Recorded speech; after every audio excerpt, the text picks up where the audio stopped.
Hi, everybody. Kim Winter here from Logistics Executive Group. We're talking to a special guest this morning as part of our Woman in Leadership series. But my guest is so much more than a woman in leadership. She is an international speaker. She is a celebrated author, philanthropy consultant. She's a Rooney International Scholar. She's a TED talker. And actually the way that I found her was randomly listening to a TED talk the other day, which staggered me. And I must say, we want to talk about that a little bit. I was thrown by it. It was the 18 minutes TED talk, which made a huge impact on me. And I'm so pleased that it did. My guest is also a member of Rotary. Her name is Getrude Matshe. Getrude, welcome and thank you for joining us today. An absolute pleasure, Kim. Thank you for having me. Now, as a disclosure, of course, we have something in common, and that's a little bit to do with location. So let's tell everybody where you're from today. Well, I am sitting in Melbourne, Australia, originally from Zimbabwe, living in New Zealand, and happily stuck in Australia at the moment. And your New Zealand home is in Wellington, which is my family home as well. So we're kindred spirits to that degree, yeah.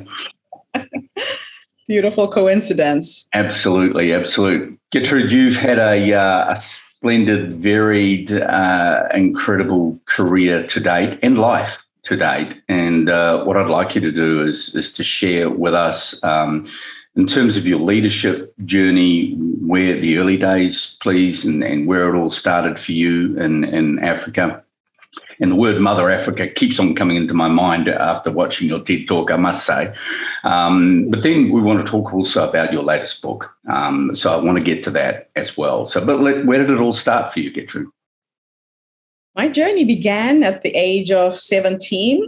You know, when people say, when did you find what your life purpose was? I was 17 years old, visiting my grandmother. I was born in the Eastern Highlands of Zimbabwe in a village called Wedza on the border of Zimbabwe and Mozambique. And World Health had flown into our village that week, and they were dropping flyers and condoms out of a helicopter as an AIDS awareness campaign, trying to conscientize people about the spread of AIDS. And I watched the parents running and catching the pieces of paper, looked at the cartoon characters. The next minute, they were using the paper to light their fires.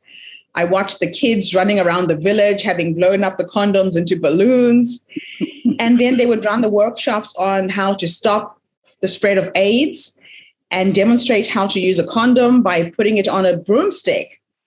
Every single hut in my community had a broomstick with a condom behind the door to stop the spread of AIDS.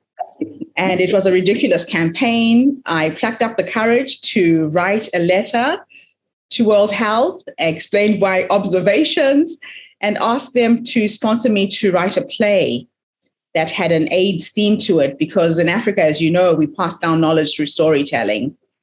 So we would act in this play. The message and the story was about HIV and AIDS and how it was spreading. And then we would run the workshops in the vernacular languages so the community could fully understand what was coming and what that virus was all about. Wow. That's quite an inspiring way to make a move and make your statement. You weren't in Africa for that long. As a young woman, I understand you moved. What was the inspiration for heading overseas and branching out and taking a step that probably from somebody with your background was a huge moment? It was a huge moment. But I have to say my parents were the adventurers. My father had got a scholarship in 1967, the year I was born, to study in London. And so he left me and my sister with my grandmother, took his young wife. My mother became a nurse. My dad became a chartered accountant. So they kind of paved the way to go overseas. When I was 19, I decided to do the same thing, went to London to try and get my first degree. Unfortunately, I had no scholarship. I had no money. It didn't really work out. Ended up leaving and getting pregnant while I was there. So I had to abandon my studies, lose all of my jobs, and then got a magical opportunity to take part in a musical production about Nelson Mandela in Norway. And I went to Norway for a while, lived in Norway, acting and dancing in a musical about my hero. Wow. I eventually went back to Zimbabwe and got married. Lived in Zimbabwe for a little bit. Then we moved to South Africa just before South Africa had independence. And then I went back to university when I was 27 and I had 2 children. And I studied, did a Bachelor of Commerce degree, majored in industrial psychology and management. So that was the journey. And then from there, we moved to New Zealand as a family. You were busy. You were very busy on the educational front. Anyway, it's a huge task to get one degree done without multiple degrees.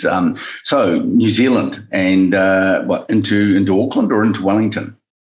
Straight to Wellington. I've lived in Wellington for 21 years. Absolutely love it. Have no intention of going anywhere else. It's a beautiful city.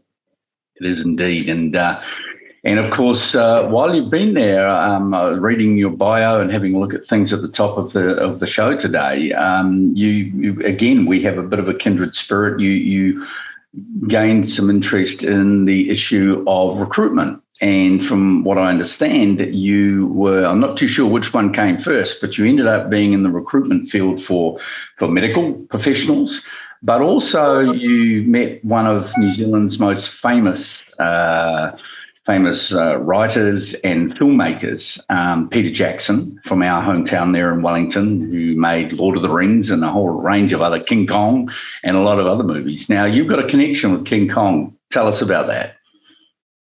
So I started with a recruiting agency for doctors when we arrived. My ex-husband was a doctor, and I just saw the hundreds of vacancies for health professionals in New Zealand and Australia. And I just wrote back to Africa, told some friends, placed my first 5 doctors and made $125,000 in 3 months and created a multi-million-dollar business. I then got the opportunity with Peter Jackson because I stalked him. I've got to be honest. And a storyteller, it was fascinating to live in a city with a man like him. They were giving lectures and talks while they were making Lord of the Rings, and you could go and listen and participate. And I plucked up the courage one day. I was sitting at the back of the hall, listening to the guy who designed the spider in Lord of the Rings. And I put up my hand and I said, what can I do to act in the next film? Mm. And they happened to be casting for King Kong at the time and looking for 350 African extras for one scene. And I saw the business opportunity immediately and offered my services. I knew a lot of people in the African community. I was working with the refugee service, volunteering there. I worked on the Wellington City Council's Ethnic Forum. And so I created a database in a weekend through those communities that I sold to Weta, went into the film and advertising business, recruiting extras for King Kong, for Avatar, films that Denzel Washington came to film in New Zealand. And yeah, it's been a fascinating 21 years. Irrepressible entrepreneurial spirit, no question about that. But Wellington does tend to have that bit of an effect on you as well, because there's a lot of dreamers in Wellington, and it's a uni town, and there's a lot of people making their way in the world. And certainly the first 40 years of my life, I have extremely fond memories of Wellington, and can't wait to get back, I'm sure. But look, so you've gone from recruitment, you've gone from being a scholar, you've worked around different elements of social support, and as you said, with the refugees coming into New Zealand, which is New Zealand for its size, I think I can say it's always been fairly welcoming of bringing refugees in. But then you moved into being a speaker and advising people on philanthropy. Talk to me a little bit about where the vision came to get into the speaking, and then the book. I want to talk about the book and what's the book's title and what is it about? Well, I wrote my first book a year after I got to New Zealand, and I was trying to find a way to make money to pay for school fees for the orphaned children in my immediate family. Yep. So this is my second pandemic. The AIDS pandemic wiped out most of my family, my generation. My grandmother had 11 children. She had 34 grandchildren. 19 of my first cousins died of HIV-related diseases, including my youngest brother. So we had 49 orphaned kids on my side of the family alone, and another 40 on my ex-husband's side. Wow. So I thought, let me learn about self-publishing. Got coaching and mentoring from Mark Victor Hansen and Jack Canfield, the two guys who wrote Chicken Soup of the Soul, the best self-published authors in the world. And they took me under their wing and coached me and mentored me and showed me how to sell this book. And that's what created the speaking career. I didn't deliberately go into speaking. I spoke to sell the book. And before I knew it, people started passing my name to events planners. And it turned into an amazing 21-year career that has taken me to 56 countries. I don't know how many towns, villages, cities in between. Yeah. It's been incredible. And the book that's coming up now is called Ubuntu Leadership. And it's a handbook for diversity, inclusion, and belonging. I found as a minority living in New Zealand, Australia, there was a need for these conversations to be had. I have been asked to do a lot of workshops in the corporate world. And so I needed something that I could take in to leave behind so people could really grasp some of these concepts. And Ubuntu is an interesting philosophy and really ties well into leadership in the sense that as a leader, you lead from behind. It is servant leadership where you put your staff, your employees, those you work with you in front of you. So you're not standing in front, you're uplifting them, you're being a mentor, you're being a role model for them to follow your behavior. And the 4 pillars of Ubuntu, again, apply perfectly to leadership. Ubuntu has got 4 C's and an E. It's community, compassion, collaboration, and connection. And the E is empathy. And all of those are really needed in any organization. So I look at unconscious bias, how to confront it, and bridge that gap across the differences you might find in your organization.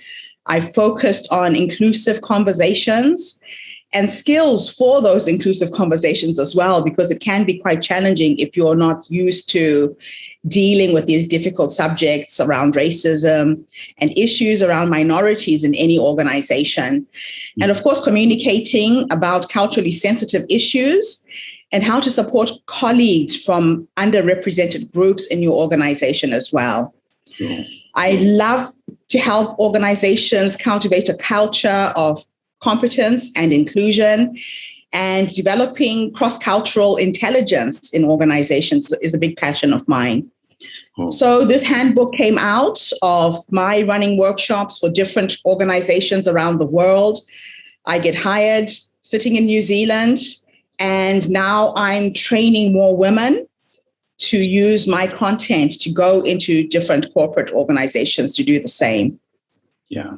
Well, look, it certainly sounds as if people want to bring in a specialist or an expert, somebody with the experience and the passion that you have, they could look no further to bring somebody in to speak and to work with them. I can imagine you being on fire in workshops and being able to elicit the sort of participation that you'd really want in that sort of environment. And so in regards to that, of course, people can see above us in this conversation the areas where people can contact you, but we'll touch on that a little bit and further just when we just finish up.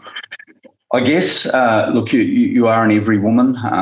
You've covered so much ground. You've obviously got an enormous amount of energy.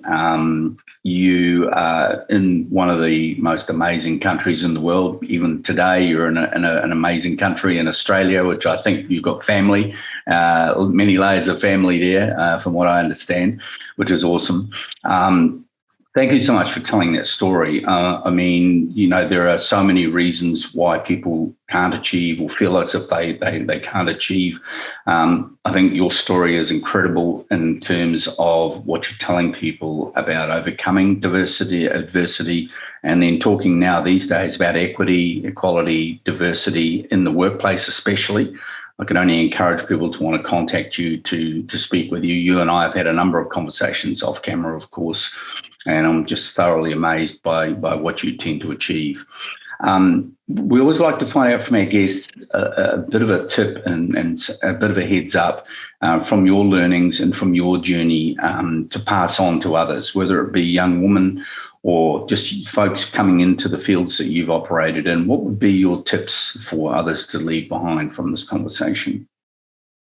I would say if you feel that urge to lead, trust your gut, follow your instincts. Leaders are born with an urge to lead, and fear is one of the biggest things that holds us back. The fear of judgment, the fear of being wrong, fear of making a mistake.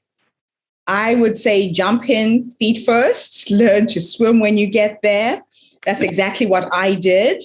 Yep. And when you are in a leadership role, remember that the first person who follows you is also a leader. A leader can't lead without other people following them. So I've given a lot of focus throughout my career to those who follow me, because you're a lone nut if you're alone trying to, for example, start a movement or implement change in your organization. So pay attention to those who are in your inner circle and be supportive of them as well. Okay. Well, very sage words from somebody who's been there and done that, I must say. And I certainly am, and I'm sure many in our audience are much richer for the experience of having the conversation with you today.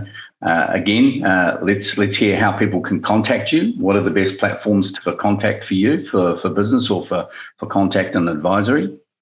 Best place is LinkedIn. I have a presence on Facebook, but LinkedIn has got all of my contact details. Please reach out to me there. Our website is the HerStoryCircle.com and Facebook. Those are the three platforms where I pay a lot of attention to. Awesome. Well, we've listed as above, again, that favorite TED Talk that I first saw and knocked me around quite a bit, and for all the right reasons. And I'm going to highly recommend that people would see that. Getrude Matshe Kanishki, it's been a revelation meeting you and talking to you. I can't help but think, as serial entrepreneurs with you now in Wellington and me from Wellington, that we're not going to collaborate in the future. I certainly look forward to doing that. Thank you so much for your time, and we look forward to talking to you again once the book is out. It's been an absolute honor, and thank you so much for helping share my story.